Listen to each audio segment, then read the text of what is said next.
प्रिय छात्र, नमस्ते। आप सब ठीक है ना? मुझे पता है आप कुछ दिनों से मातृभूमि कविता का आस्वादन कर रहे हैं। एक कविता का आस्वादन हम कैसे करेंगे, ये हम देखें।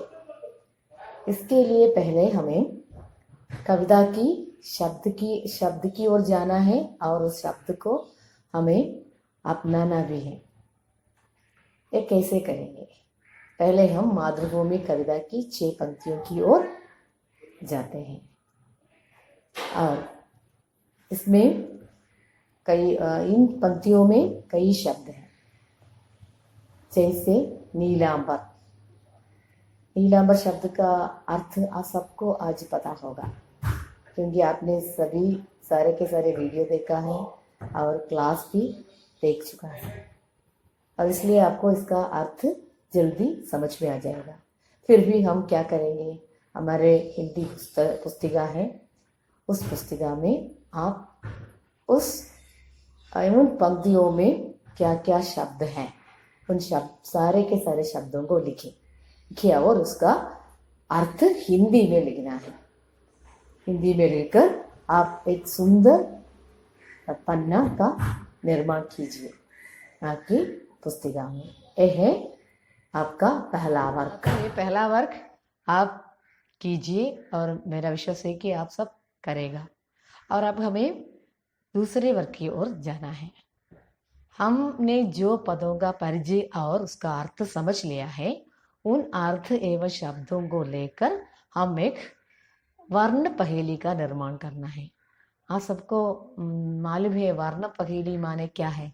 वर्ण पहेली यह है कि पद पहेली है, ये तो क्रॉस वर्ड पजल है।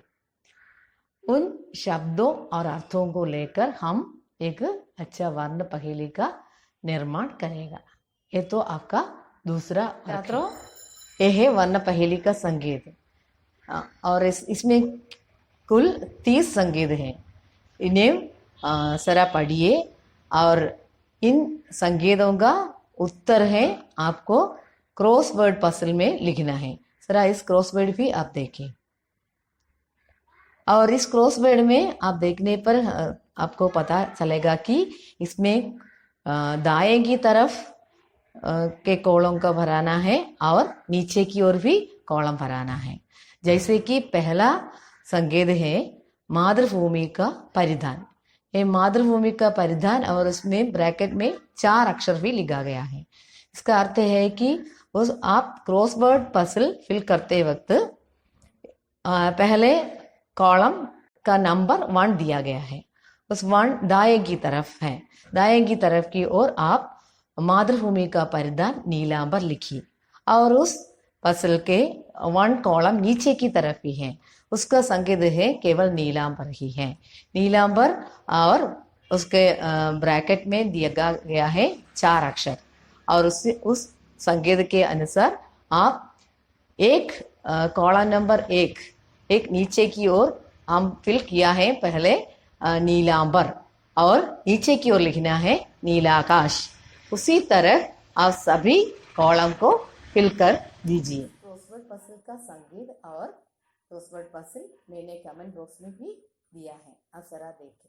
इस वर्क करने के लिए भी आप जरा कोशिश कीजिए, और इसके करने पर आपके शब्द भंडार की वृद्धि भी हो जाएगी। और हमें अगला वर्क है, एक पैसेज हमने स्क्रीन पर दिया गया है। उस पैसेज में रिक्त स्थान है, उस रिक्त स्थान की पूर्ति करना है आपको। इस रिक्त स्थान में क्या उचित शब्द है उसे लिखना है, ये सब लिखना है। और आपका तीसरा वर्क यही है। तीसरा वर्क आपको बहुत सिंपल लगेगा। और अब हमें चौथी वर्क की ओर जाना है। हमें इन 6 पंक्तियों को लेकर हमें कुछ सवाल बनाना है।